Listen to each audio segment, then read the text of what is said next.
Hello, everyone, and welcome back into the fantasy football universe. I am Aaron St. Denis at FF Mad Scientist.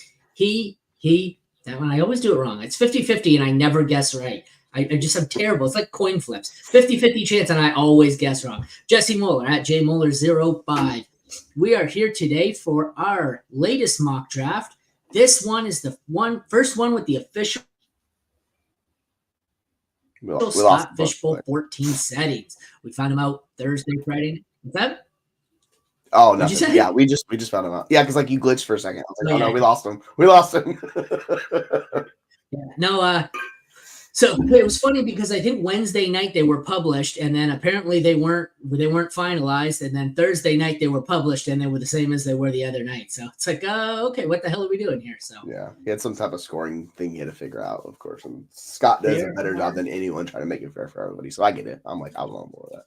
I will run briefly through the scoring. I have a whole kind of strategy guide here that I had ready to go last night once the settings were finalized. Head over to fantasyfootballuniverse.com for that. Slaying the Fish, epic strategies for SFB14 mastery.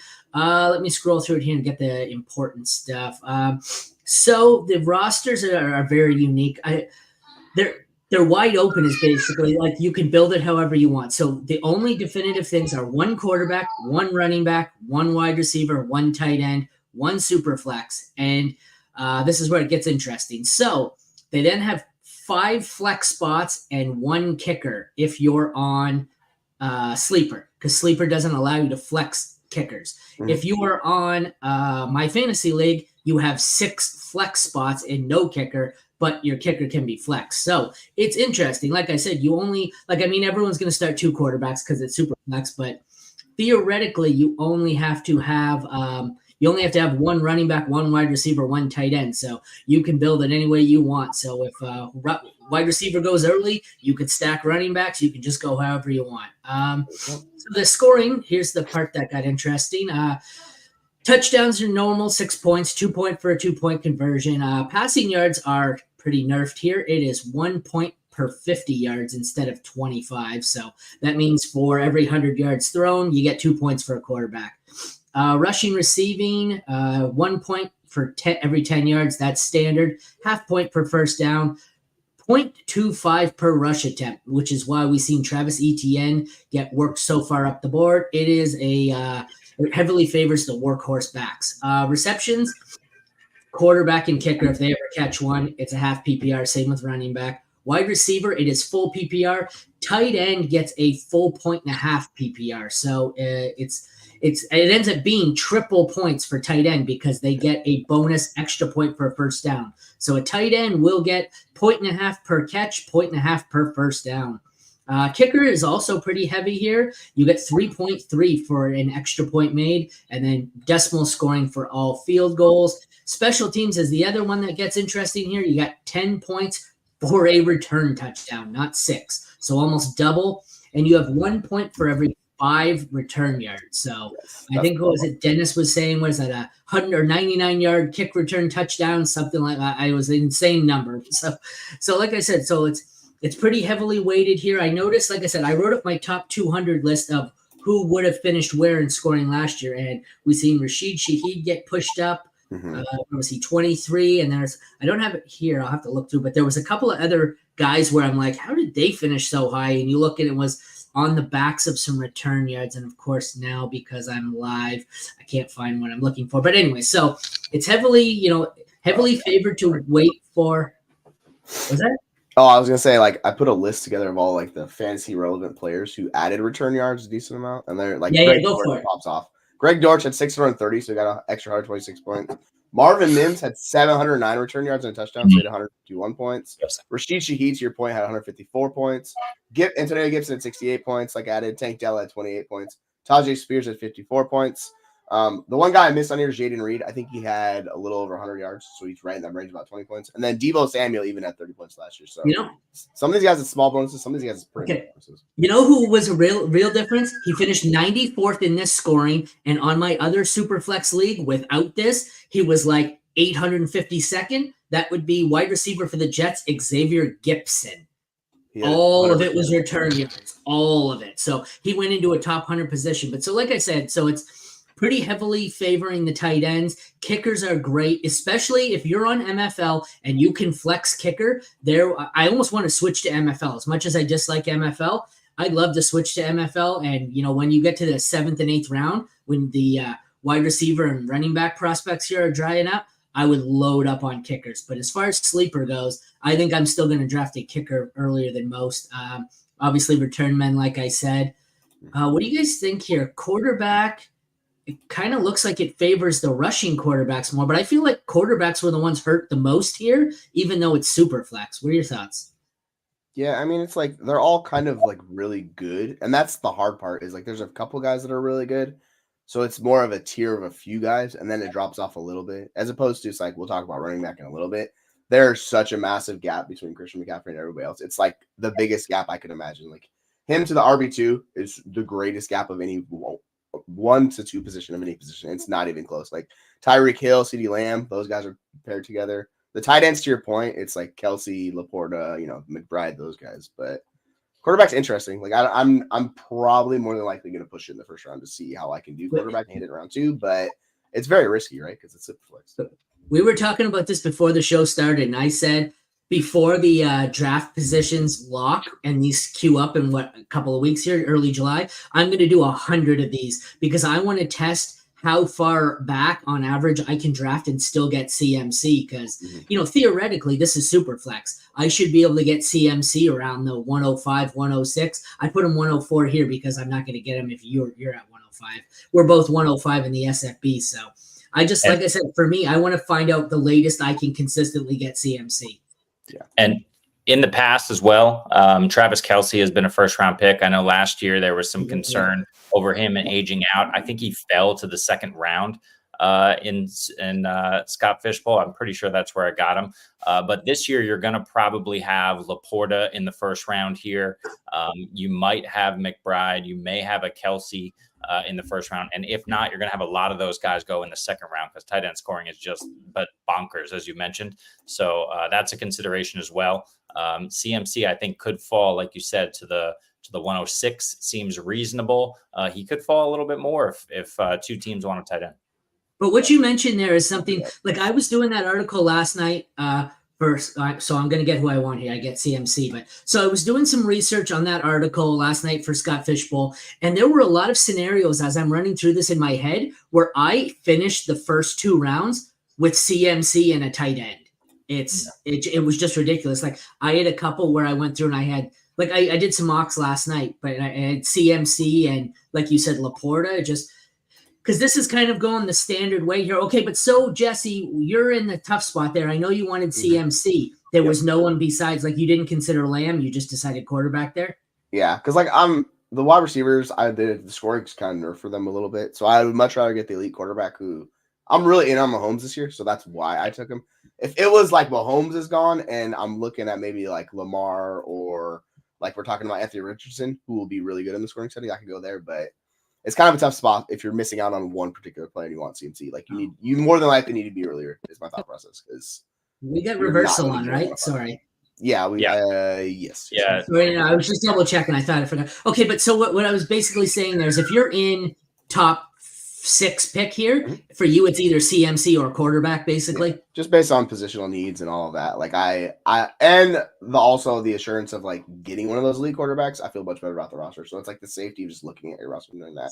Because I did it a couple years ago where I pushed quarterback and I got no quarterbacks and my team was terrible. And I get it's not the same scoring system, but that was rough, man. That was just. But that's what terrifies me here. I agree when you said it. CMC is easily the 101, I think, in this format. Yes. But the fact that I'm now going to be drafting from the 4 slot with being on the wrong end of the 3rd round reversal, I'm terrified. Like I'm terrified to see what I'm going to end up with at quarterback here. Although a couple of wide receivers here, that's really helped my cause. So. Yeah, I mean, like where Jeremy's at, like these elite wide receivers, like Tyreek Hill or CeeDee Lamb, fall into that spot. Like that's just a money pick. You gotta take it. Jeremy, are you considering when it gets to you here, now that the top 3 receivers are gone?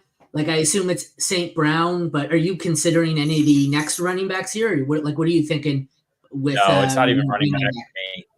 No chance. I mean, I might go quarterback. Obviously, I have the turn, so I have 2 choices here.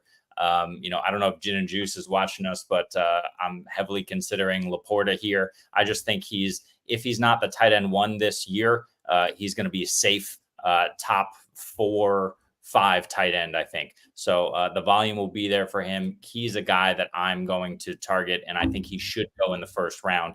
And then outside of him, I probably would wait to the early second to take some of these other tight ends, but running back, no. I think in the fishbowl, it's so evenly balanced, the way that Scott tries to set it up, that I kind of prefer these onesie positions to get them out of the way. And then I'll piece it together with wide receiver and running back. I feel like that's where the advantage is most of the time.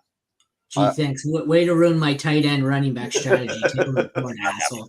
I'm going to be that dickhead who says you sniped me, even though you just dropped him at ADP. So right. I think if you are bullish on, say, like a Bijan or a Breece Hall this year being the true bell cow that we expect them to be, the high-end running back, you can make a case for those guys early too, because those are the 2 players I think can give you similar CMC stats if anybody else is going to do it. I don't think it's likely, but if you want to make a case for one of those running backs, I'm totally fine with that. I think Hall has a very good case. Yeah. I'm higher on Hall actually than I am Bijan, but we seen like ETN, he was pushed up. This should be this should be sorted here according to the settings specific for this. But so first round we had Josh Allen, Lamar Jackson, Jalen Hurts, CMC, Mahomes, CeeDee Lamb, CJ Stroud, Justin Jefferson, Jamar Chase, Anthony Richardson, Tyreek Hill, Sam Laporta. So even with CMC and 4 wide receivers going, so 1, 2, 3, 4, 5, 6 quarterbacks. So I don't know.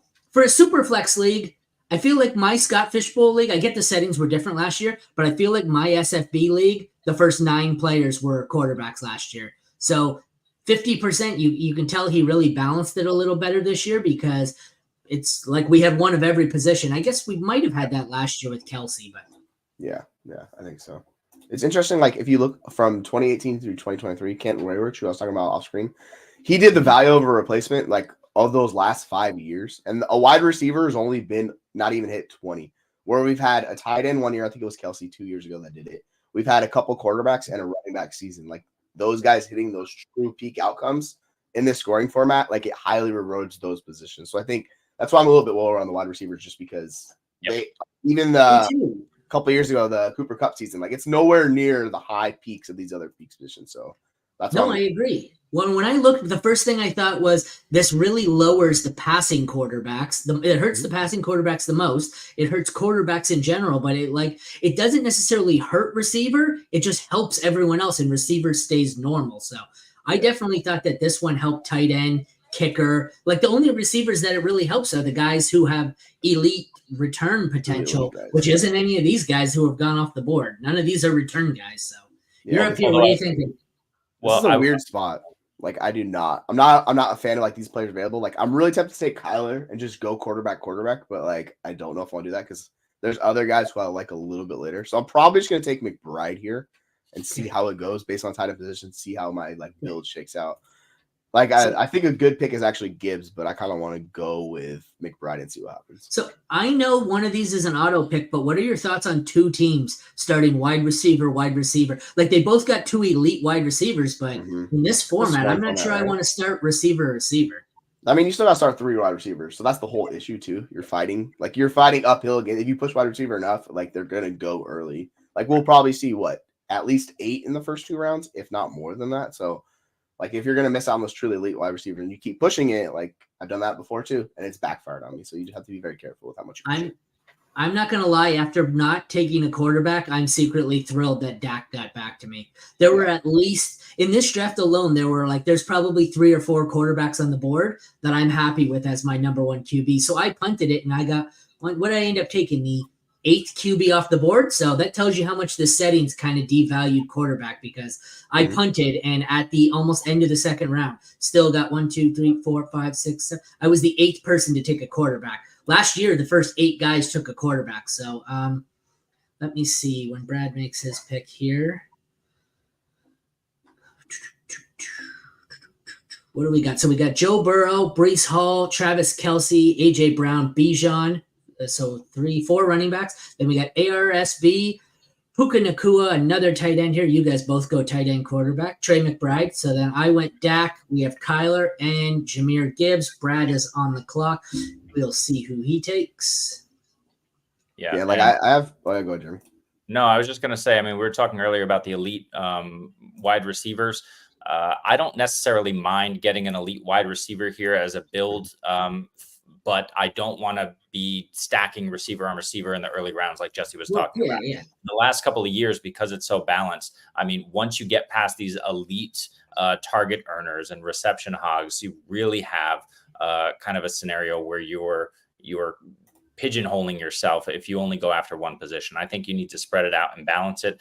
For example, right now, I love Jordan Love.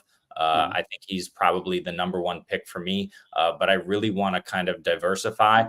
Right now, with 0.25 yards a carry, I'm going to take Jonathan Taylor because I think that running back scoring is massive, and I think he's a guy who could easily have 250 carries, and that's going to, those are the types of running backs that I'm looking for. I wasn't suggesting not taking a receiver. For me, like I would rather, if you told me I'm going to stack in the first 2 rounds, I'd rather go quarterback. I'd rather go tight end instead of receiver. Like I just don't see a scenario. Like even if you told me my options were going CMC and Breece Hall or Chase AJ Brown, I'd rather go running back. And I'm never big on the what do we used to call it? Robust RB before everyone went zero RB. Remember the old days where everyone loaded up on RB early? Yeah. Remember those days? It seems so far back. But so the last pick of round 2 was Garrett Wilson. And then we went back to Jeremy on the 3rd round reversal here for Jonathan Taylor. So he starts out with Laporta, Burrow, and Taylor. So he's got a nice balanced build. He's kind of, I guess it's punting wide receiver for now. Yeah. Jesse, what are you looking here? You've got a quarterback and a tight end. I assume you're looking for a receiver or a running back. Yeah, it's more than likely a running back here. But the thing is, like, there's a couple really good wide receivers staring me in the face. Like, we have Deebo Samuel, who actually gets a pretty good boost with the rushing. We have Drake London and Chris Olave. Like, those guys jump out to me. And Mike Evans, too. Like, there's some really good target earners still available. So I like those guys. Harrison, man.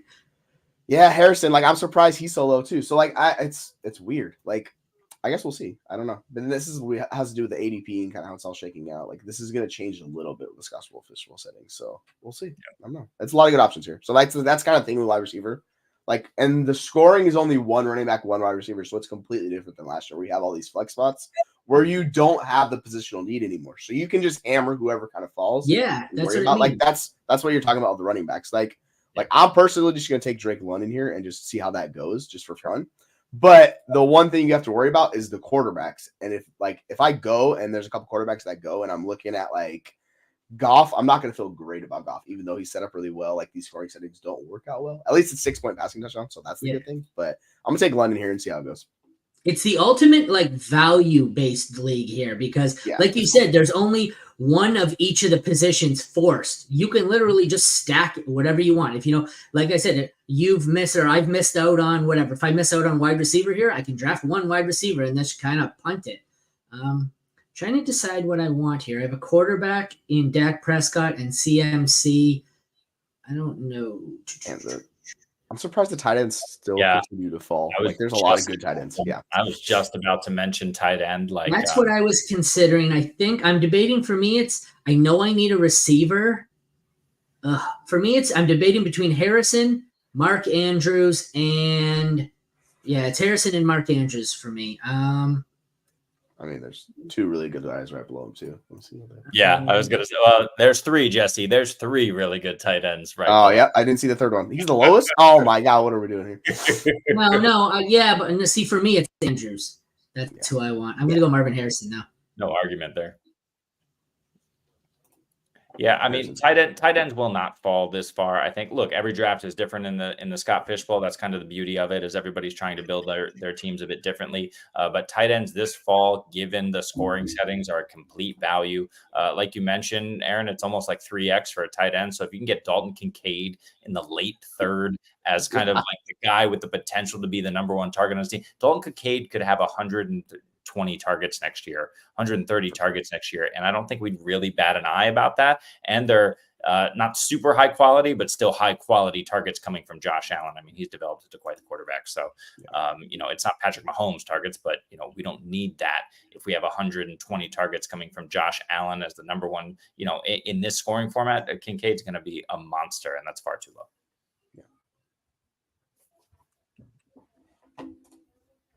All right, so we wrapped up the third round here.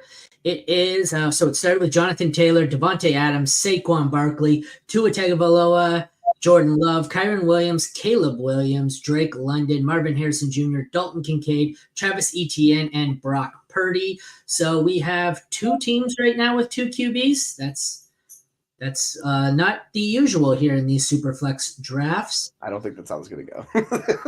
I think they're going to. No, that's what I was saying, because I was just thinking, I'm going to get another quarterback here if I want one. And if you told me I could punt first-round QB and end up with Dak and Herbert, oh, my Lord. But yeah, that's just absurd, right? That would be so nice. Yeah. I think I've had success the last couple of years in Scott Fishbowl punting QB2. I'm going to try it again here, just the way that the board's playing out. Even though a lot of QB2, it's but there's a lot of good options late for quarterback, especially in this format. Stafford, Rodgers is interesting. Mm-hmm. You can go Geno, of course, that we've been hyping up, Jesse, on our last couple of pods. You can even go Russ Wilson. He's so buried. You can go Danny Jones. Those guys are so buried, and as long as they keep the job, they're going to produce mid QB2 numbers, I think. So, that's the issue. Andrews was the player I wanted here, and I'm going to go tight end, and I don't think I'm going to go the tight end everyone wants. But in this format, I just feel like George Kittle is going to have some 60-point games in this format.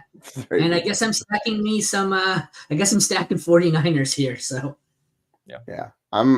So there's actually some pretty good running backs who I really like, but if I'm looking at running backs, I want volume guys specifically. So Pacheco and Henry are the 2 that kind of stand out. I like Jacobs as well, but I'm a little more iffy on his perceived volume. So I'll probably go that likely. But we have Kyle Pitts staring me in the face in the 4th round, and that's just super tempting. Yeah. I will say the fact Jaden Daniels is as low as he is very interesting because he all of that rushing upside, I'm kind of surprised he's still available on the board. I'm going to do this. I'm going to take Henry right here and just lock in the RB1 who I know is going to get a ton of first downs, which is a nice little bonus on the rush attempts on top of that too. So I like Derrick Henry this format.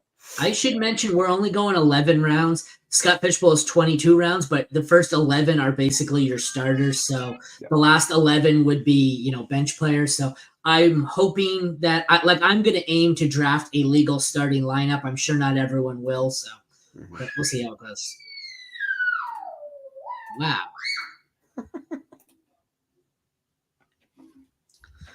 All right, so the 4th round went Brandon Ayuk, Justin Herbert, Mark Andrews, George Kittle, Derrick Henry, Evan Ingram, Chris Olave, Jared Goff, Isaiah Pacheco, Kyle Pitts, Jalen Waddle, and Jeremy finishes it off here. He's still picky. Yeah.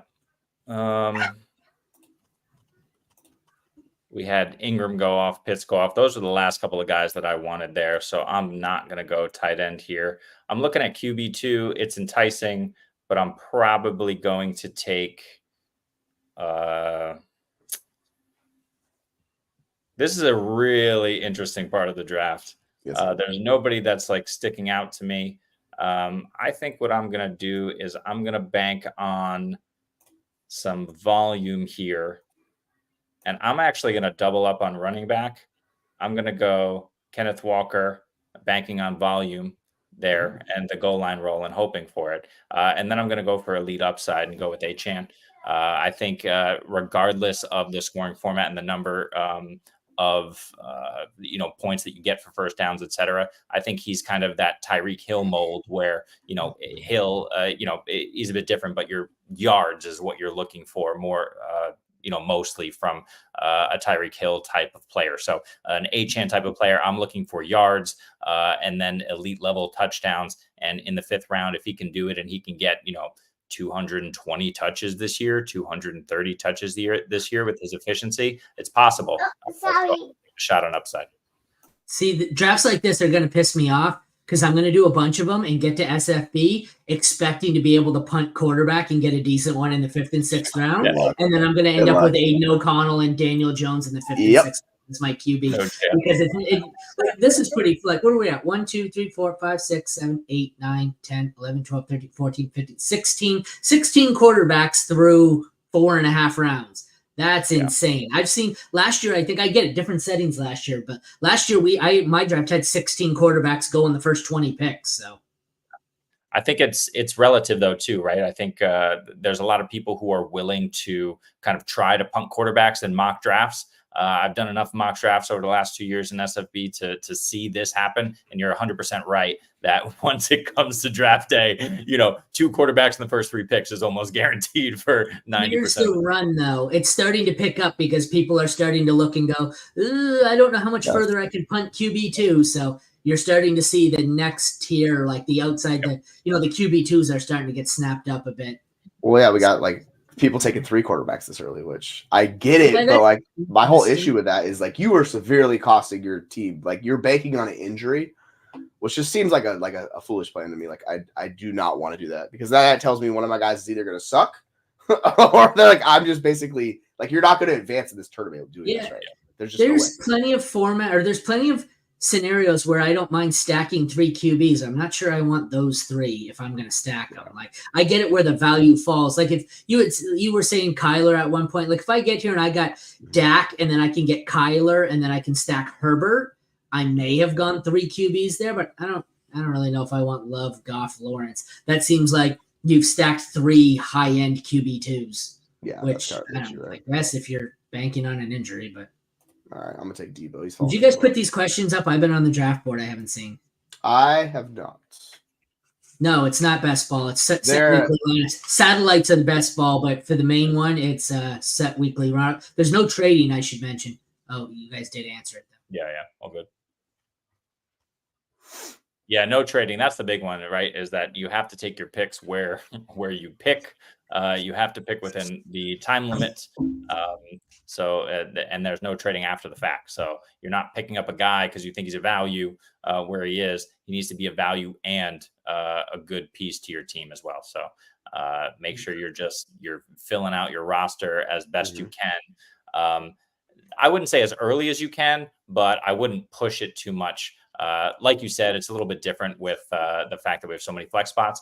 But for example, pushing QB2 beyond. So for example, at the next turn, I'm going to really be looking to take my second QB. I really wouldn't push your QB2 beyond round 6, 7, 8. You're playing with a lot of fire there, and you really need 2 competent QBs to compete in this in the playoffs for sure. Yeah, a couple of years ago, I was doing that strategy, and I was between Matt Ryan and Justin Fields. This was back when Matt Ryan was starting for the Colts, and I was like, you know what, I'm gonna take the safety of Matt Ryan, the dumbest possible decision that I regret. Of course, Justin Fields was like top 5 that year. I was like, so you just have to be very careful. Like in this range, like every draft I've ever been in Scott Fishbowl, the QB2s do not make it past the 6th round. Like that's really where you're playing with fire, like you're talking about. You have to be okay with just having some really terrible quarterbacks on your roster if you're going that strategy. Let me recap here the 5th. So we have start off with Devon Achane, Jaden Daniels, Michael Pittman, Josh Jacobs, Trevor Lawrence, Rashad White, Matthew Stafford, Deebo Samuel, Mike Evans, James Cook,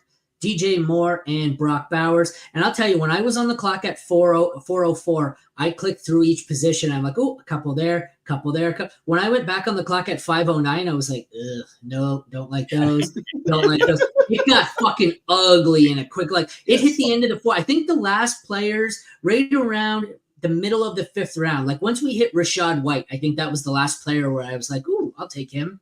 And like I feel like I want another running back. Oh no, wait, never mind. I want another quarterback. But so Cousins, Rodgers, Baker, Watson. I know this is gonna sound ugly, but I still think I'm gonna bet that Deshaun Watson's not dead. I'm gonna take the upside here. I don't know. I don't see much in these old guys here. Baker, I think your ceiling is a QB2. I don't know. I don't love the pick. I hate it. I have a lot of Deshaun Watson, but there's got to be something left there. Yeah, I am not big on Baker. I think he's actually probably one of the more overvalued just players in general because he is. People are I really don't want to take Baker. Like if I'm taking any of these quarterbacks, I'm gonna take Geno here. or Cousins. Like Geno or Cousins are the two I have the most faith in. You can take the case for Rodgers. Just because I'm a Seattle guy, I'm gonna take Geno here and not deal with the Cousins injury. So we'll do that. Damn it. I was looking at the rosters and I was like, Jeremy has one quarterback. Son of a, all right, I gotta take him. You may have noticed I'm working on a series of the ECR versus ADP articles, and so there's 5 of them. I'm done Sleeper and I'm done Yahoo, and so far it's a lot of the quarterbacks like Geno and who else? Geno, Watson, and Herbert are some of the best values, and I found so far. Who was it? Who were we just talking about? Oh, Baker, Yep. Rodgers, and there was one other are really overvalued. Mm. And it's like it's pretty much the same. Like it's different, slightly different ADP, but you'll see 3 or 4 QBs are really undervalued. These 2 right here are 2 of the more undervalued ones. So I don't love Deshaun Watson, but I like him better in this league where he's my QB2 instead of our dynasty where he's my QB1. Right. And if you don't trust Sleeper's projections, like I know Wyatt, who is FBW, he just released projections for SFB. If people want to go check those out to see how the projections look, to give yourself a better idea how some of these players stack up. Like these quarterbacks we're talking about, like they're undervalued for a reason. Yeah, very true. Yeah, Jesse took Geno Smith there. I really wanted him because at the turn I could have had my Geno DK stack. And I do love JSN, who it's possible he would have made it around. I love the idea of stacking. Jesse, you could have taken Cousins, and maybe you have a lot more faith in Geno. But how do you feel about stacking in a format like this, where you're really playing to get in the playoffs, and in those last few weeks, you're really just trying to obviously hammer, your opponents as best you can with the. I actually like it if you want to shoot for the playoffs, right? Because there's going to be a lot of similar type builds in making it in the playoffs, because those teams that hit are going to have those players. Obviously, we'll see. Like last year, we had Puka, so whoever had Puka got a massive advantage because you had a super boost. But yeah, like I think stacking is not super important because you're playing in just a 12-man league. So like. But if you're thinking long-term, like going towards the championship, like those rosters, if you want to do the week 17 correlation stuff, that's fine, but that's more best ball. But it's probably something just to keep an eye on if you're like deciding between 2 players. So like to your point, I could have taken Cousins and stacked him with Drake and just gone that route. But I was like, you know what? This was not a real league. I don't care. I want to get my guy Geno just for fun. So no, but like you said, this is normally I'm not safe, but I drafted a balanced team. But in this format, I get it. I'm probably not going to win. There's 3,000 something people, but I'm just playing for upside. And that's why earlier I said I went Kittle, because Kittle's going to have those blow up weeks where he's going to put up 25, 30 points in a regular format. I just don't see that upside with guys like Ingram. Like what I'm hoping is I get Kittle and I'm in the playoffs when Kittle has his run of 3 games where he's tight end 1 3 weeks in a row. And that's all I want. I'm just chasing upside in hopes that I hit, because this big a field, it's mostly luck. You got to stay healthy, but then I hope that I squeeze into the playoffs, and when it matters, my guys go off. But I want to still draft a decent team, because I know come playoff time, they start with your average points per week of the entire season, and that's how you build. So if you barely squeaked into the playoffs, you're going to be behind the 8 ball before you even start. But it's for round 6 here. We start off with Mixon, Flowers, Devonta Smith, Deshaun Watson, Geno Smith, Aaron Jones, Diggs, Nico, DK, Kirk Cousins, Aaron Rodgers, Baker Mayfield, Will Levis. So we've seen the QB run here. Everyone's panicking. Yeah, this is a really good example of why I should have taken a quarterback at the 501, because it looked really good, and then all of a sudden you have 1, 2, 3, 4, 5, Who 6, did you want? 7 quarterbacks go off the board. I wanted any one of Geno, Kirk, Aaron Rodgers, or Matt Stafford would have done. Trevor Lawrence was available to me, so all those guys were there. I'm left with Baker and Levis, and I felt like I had to take 2 just in case one of these guys just falls off a damn cliff. I mean, you're also at the turn. You have to reach at the turn because you have 24 picks till it gets back to you, right? So it's like I'm in the middle. I can kind of survive runs. If you're on the turn, either like at the 101 or the 112, you have to reach, because like that is going to happen to you more than a few times in draft. So if you see Deontay Johnson in like the 6th round, you're like, I can get him in the 8th or 9th. You're probably have to take him in the 6th round because someone is going to get him before. So like that's the thing you kind of have to look for. Like you want certain players. Here is where the wide receiver run's going to happen, right around the middle of the 6th, because Look, someone even mentioned lots of wide receivers still available, and we've seen 6 go right here, and there's still a pretty like Higgins, Allen, Pickens, Dell, Kirk, McLaurin, and like these are receivers that normally go in the top 5 rounds, but because of the scoring, I think receivers devalued here, and they're available in the 7th, which is where I'm probably going to go. I'm not sure. You've got one of everything, so you're probably at a point where you're just taking value. So yeah, the innings eater running backs are really like they're popular in best ball. They work really well in this format because of the scoring. So the Najee Harris, the Joe Mixon, the guys that you don't project to be super efficient, the guys you project for volume, they get a boost in this format because of how it scores. So like I'm looking at James Conner's another guy, Najee Harris. If you like Ramondre, I don't, but say if you're in Zamir Webb, those type of guys, they'll be very beneficial for you in the scoring format because they're going to give you high floors each week, and it's more of a volume game with those guys. So I don't mind them going here. But personally, these wide receivers are way sexier. So I'm going to let them push the running back a little bit, and I'm looking at these guys, and I'm like, yeah, I'm going to take these guys. Like, as fun as like it is to hate on T. Higgins, I'm just going to take T. Higgins here at the 7-8 and just roll with it because like he's a very good I'm player. going to follow your strategy here and take a receiver in hopes of the guy I want getting back to me because I think everyone hates this guy. Having said that, I'm not sure I love these receivers. I don't There's mind a few guys them. I really like here. But yeah, like I know what you're saying. But no, but they're all at this point where they're flawed. Like Allen's old, and there's a lot of people there. There's a lot of people here. Pickens has the easiest pathway, but Pickens is the one I'm least in on, I think. So I might be talking myself out of receiver here. Well, who's your quarterbacks? You have Dak and Deshaun. I mean, yeah, you don't really have a guy to stack. So yeah, you can go Godwin. Godwin was who I was thinking. I think I like Godwin, but I could probably wait on him. And one thing I will say is the rookies fall. Like you want to get rookies because they fall, keeps people uncertainty, like in this format. So like you'll see ADP, like the Xavier Worthies, the Romo Dunze, these guys that are like kind of falling for a reason just because we don't know. You're going to be happy when you take the rookies in this range. I'll just say that. I just said fuck it. I said fuck it and took the running back I wanted. You said innings eater. I went Kamara. I was hoping to stack Kamara and James Conner, but I wanted Kamara. I don't think Kendre Miller. What do we got? The Jamal Williams still there? Give me Alvin Kamara. This offense is going to suck, and he's the only good player left on the team. So yeah. Give me Kamara in the 7th round as my RB2. So I was muted. I was muted. Do not besmirch my beloved Chris Olave like that. He's gone though, Olave's isn't he? A stud, man. I would have taken Olave. Oh yeah, no, he's gone. He's been out well. You said he was the only good.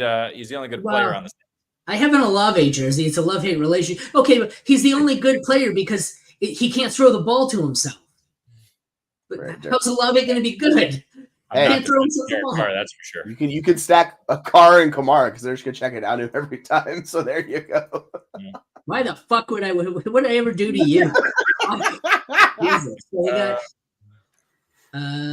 Jesus. So 7th round we have. Where are we? Will Levis, Malik Neighbors, Cooper Kupp, JJ McCarthy. So all the QBs are gone. DeAndre Swift, Amari Cooper, David Montgomery, T. Higgins, Kamara, James Conner, Ramondre Stevenson, Keenan Allen, and Brad is on the clock at the 8. He's got what? A couple of quarterbacks. He has a little bit of everything.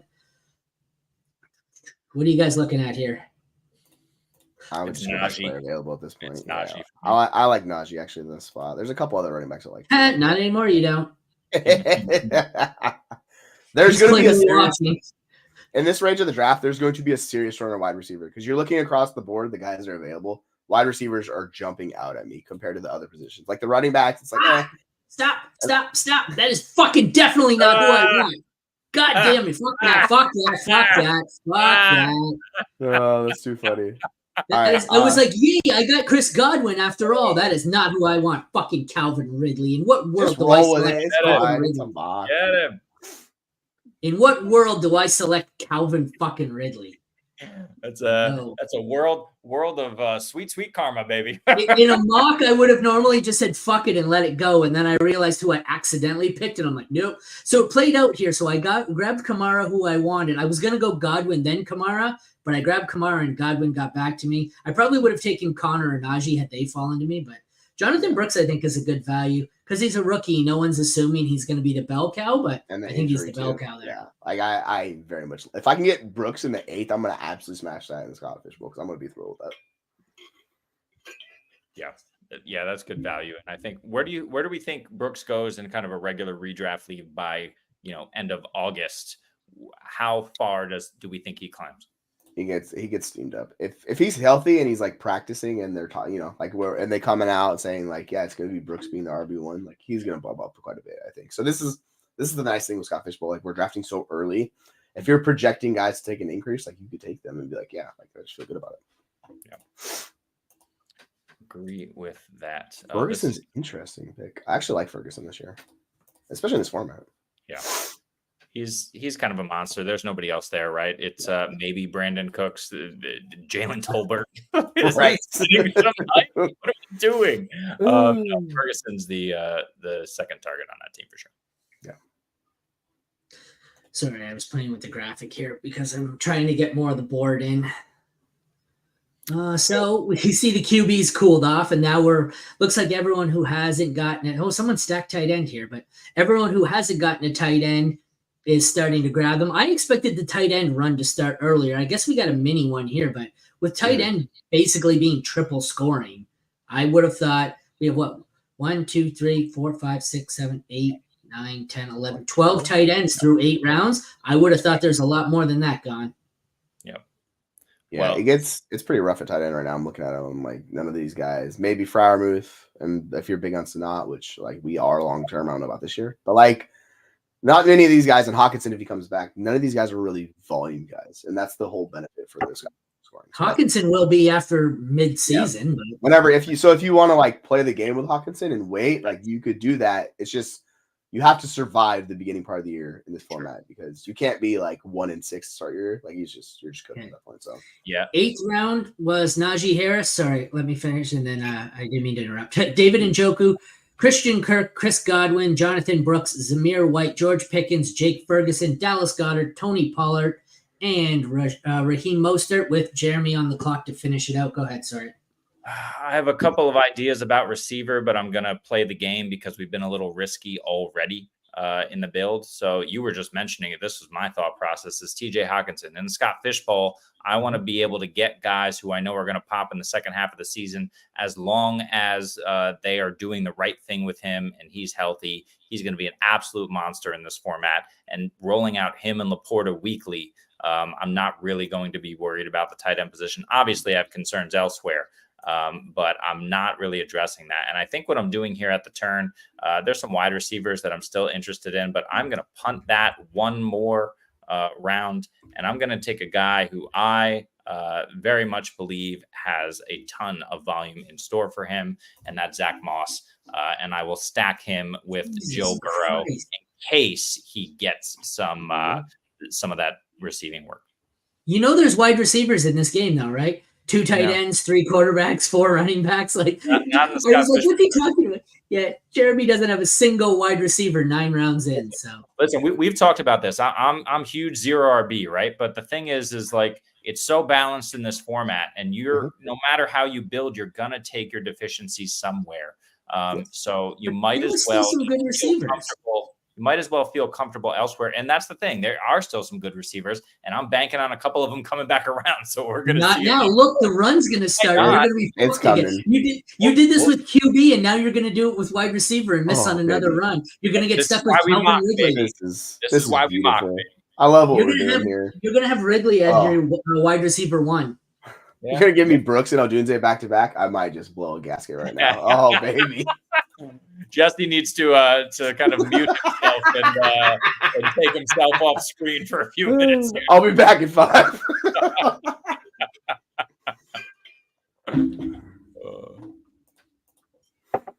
Deontay is still the value. The Deontay value is out of control. You absolutely need to be drafting him earlier than this. It's insane. Yeah, I always forget about him every time because he's so low on the rankings. I'm like, I don't even realize he's there. The sleeper rankings on Deontay have him for 4 touchdowns. Fine. 690, not even 700 yards, and I think not even 70 catches. Certainly not 75 catches. That is stupid. We saw what Adam Thielen did. Deontay comes in, and he's a much better player than Adam Thielen. And if he's healthy, he's going to be a monster. So. Yeah, some projections I'm looking at: 142 targets, 91 catches, 1,000 yards, and 6 touchdowns. Like that's a more realistic range of outcomes for Deontay, and he's well above like some of the guys that are going this range. Like I should have taken Deontay, I just didn't see him. So like that's my fault, but I'm happy with the Romo in Seattle. But don't make that mistake in the Scott Fishbowl or elsewhere. Deontay Johnson is far too low. Go get him. 9th round value is insane. Take him in the 8th. Just goes to show you how unsure people are of the wide receiver rooms in KC and Tennessee.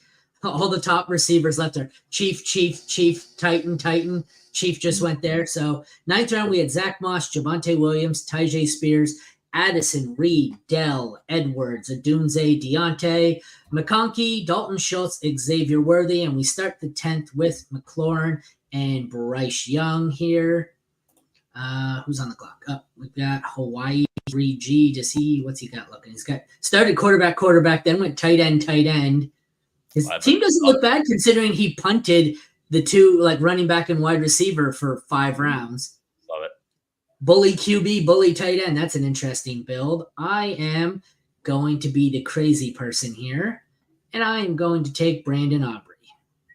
There you go. Get your guy. Like, I mean, there's a certain point, especially if you have like a kicker who gives you the advantage. Like Aubrey. When the wide receivers spin out is when you start going kicker, I think. Yeah, like in this range, I'm assuming like the earliest the kicker goes is probably round 8. So I'm assuming in this range of players, you'll see a kicker, like one of the kickers go, and then maybe there's a run, maybe not. Just depends how you want to do it. Like I'm fine punting kicker myself personally because I feel like I can get a good kicker later. But yeah, if you want the advantage, go for it.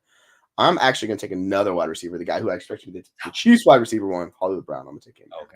Well, the top 5 receivers or the top 5 kickers in this format are awesome. Like I told you, I did the top 200, and I think there were in the top from 35 to 50, there were 6 kickers. So, yeah. Wow, Jeremy, after punting wide receiver, there were 1, 2, 3, 4, 5, 6, 7, 8, 9, 10, 12 receivers taken before it got back to you at minimum. So JSN was my guy. I was hoping was going to get back. I wasn't confident. I thought Jesse was just going to take him there. It went next, right after Jesse, but he's far too low as well. I mean, we talk about Deontay, and he's way too low. JSN is far too low as well. I mean, Tyler Lockett's going to take some of that work, but he's not going to take nearly as much. We saw the decline in Tyler Lockett's volume begin last year. It's going to continue this season. Why don't you recap it? Because I'm deciding what I'm going to do here.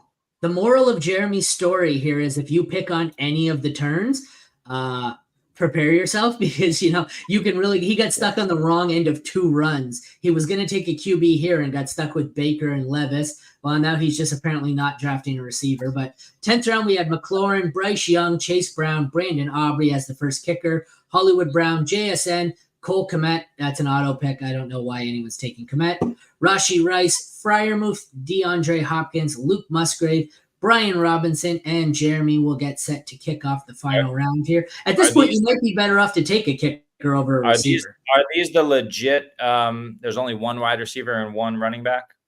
And the rest are flex? Yeah, it's very weird scoring settings. So and 1 kicker as well. I'm going to punt wide receiver again. Like you mentioned, I don't want to get caught on the wrong end of runs. That's where you get into trouble drafting. Yes, I need a wide receiver at some point, but I'm going to piece it together later in the draft. So here I'm probably going to go. But that's an interesting point though, because that's exactly how you take something. So you've been on the wrong end of the run here, which is bad. But by overreaching there and taking a wide receiver you don't want, you would have just compounded the bad situation and made it worse. So you take the value and you just say, fuck it. Like you're already going to be punting receiver. Why overdraft? Who do we got here? Calvin Ridley. Why overdraft Calvin Ridley? So don't compound the issue. Absolutely. And, in terms of my team, I have an extra quarterback. I have now a bench player in Jaylen Warren because he doesn't fit into my flex. And the only thing I'm missing in my starting lineup is a wide receiver. That now I'm just going to have to hammer late wide receiver and hope somebody breaks out. We were talking about robust running back earlier. You have 6 running backs. My man is all in on the running backs. I love to see it. It's like 1995 back again. Dude. Let's go. But yeah, you got to find the value somewhere. For me, I had to find the value after I fucked up, right? So I messed up at 501. I should have taken. I was looking at Trevor. I didn't love it. I probably should have taken Stafford there. But because I got caught on the wrong end of the run, like you said, I don't want to compound the issue again. TJ Hawkinson's there. I already got Laporta. So Hawkinson's just a late series play. And now what I have to worry about is not only kind of stacking up wide receiver, but also trying to figure out how I can win enough games to get in the playoffs. 100%. So we have a second kicker going. Yeah, I'm looking at the quarterbacks available, and like I do not like if May and Carr both go, and then I'm dealing with just the ugliest possible quarterback situation. That's QB3. Danny. Yeah, like I thought about Danny Dimes, but man, I can't bring myself to draft him. I'm just gonna take Drake May as my. I just can't do it, man. I'm just gonna take Drake May, who has rushing upside, as my QB3. With it. I get you hate drafting these quarterbacks in the 11th round, but I'm not gonna lie. In the real Scott Fishbowl draft, there's no way these quarterbacks are available. There's no way they're available in the 11th round. Derek Carr's there. Last year, it was kind of this range of player in the 10th, 11th round where it was like, these are my last shots at getting a quarterback. And then I passed them up and they were gone. So my QB3 was just somebody awful. It was probably like Drew Lock or something. Yeah, I think my first season, my QB3 was Zach Wilson as a rookie. And that was obviously a disaster. And so you really, really need to be careful with your QB3. I think you probably want 3 quarterbacks by the 8th or 9th round, maybe even earlier. I went earlier just because didn't feel safe about Baker Mayfield. But if you go 2 elite quarterbacks in the first 2-3 rounds, you can punch into this range, but you really want that QB3 because if an injury happens and they're out for the season, you're really going to be struggling to fill that QB2 hole. So you got to be careful. I would say if you're going to go like truly elite quarterbacks, like this is the strategy people do in best ball, just punt the QB3. Like just punt it. Because if they get hurt, you're not finding replacement level value for that guy anyways, right? So just don't even worry about it. If you have like a Lamar and a Herbert or one of those guys, like you set your bet there, you just got to ride with that bet. So don't don't overreach for QB3 in that situation. But yeah. Fair. So the final round, we have Jalen Warren, Russell Wilson, Calvin Ridley, Jerome Ford, Brian Thomas Jr., Justin Tucker, Cade Otton, Drake May, Derek Carr, Zach Charbonnet, Evan McPherson, and we have the final pick by Brad is what was it? We did have another kicker there. So Butker. I guess, can we see that full on the screen? I hate how it cuts off the bottom, but what is it? So my team looks like Dak, Watson, and Carr at quarterback. I have only 2 running backs in CMC and Kamara.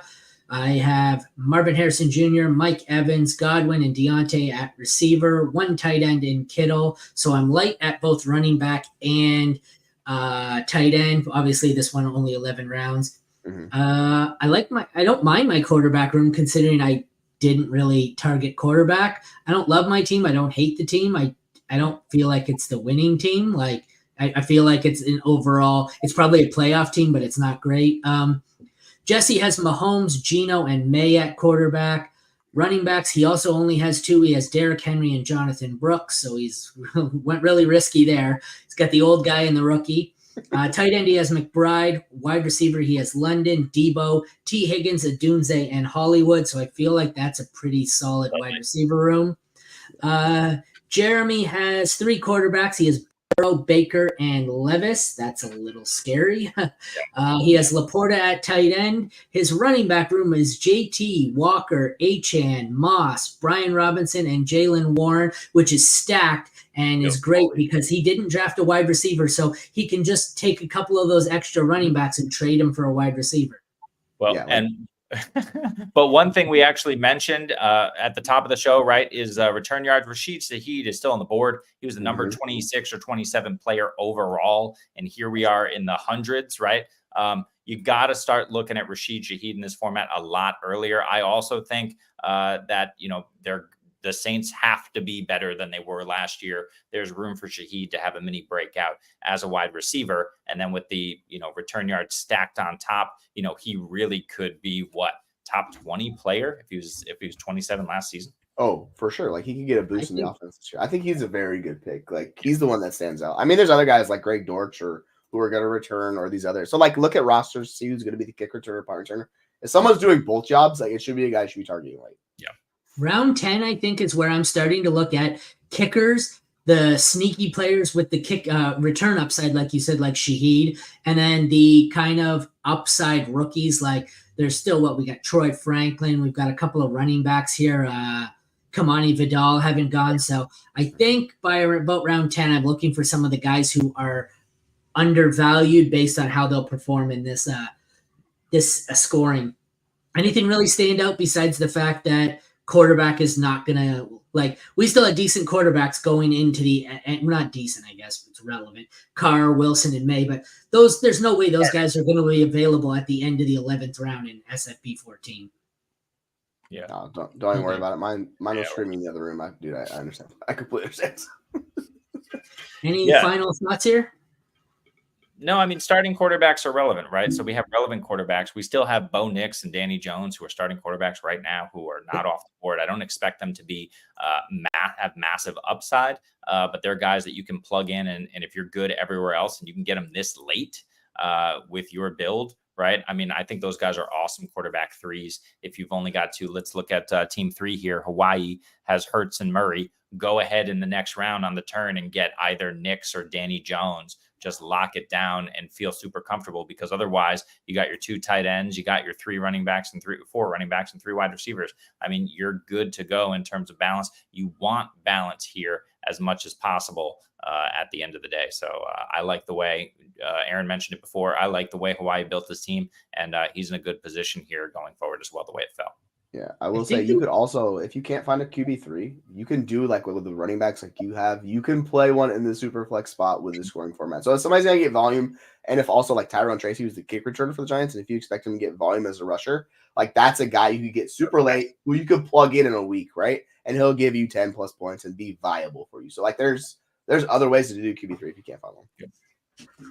So I think at the end, based on this format, the thing to take away is just draft for value, because with so many flex spots and so much, ability to just stack your roster how you want, I think you just draft for value at the end of the day and you don't worry about it. Like Jeremy, who's punted wide receiver, and then I guess me and Jesse have kind of punted running back. We each have 2, but it's more than enough. So, all right. Well, thank you all for tuning in. We will be back tomorrow. I'm not sure what we're doing tomorrow. I think we got a rookie face-off maybe. Not sure. We're kind of going to wing it. But thank you all for tuning in. Hopefully we'll get another one of these going, because I think the Scott Fishbowl ones are interesting, because I don't know how many of these I've done, and I don't think I ever approached 2 of them the same. It's the ultimate go with the flow and just kind of wing it draft. But thank you all for tuning in. Head over to fantasyfootballuniverse.com if you want to check out our Scott Fishbowl 14 strategy guide with the breakdown of all the rules and some strategies we think are going to work, as well as the article series we have coming out breaking down each site's ADP when compared to Fantasy Pros ECR. Let you know some of the values, overvalued, undervalued guys like Deontay's pretty much undervalued by about 50 picks everywhere. So thank you all for tuning in. Take care. We'll see you next time.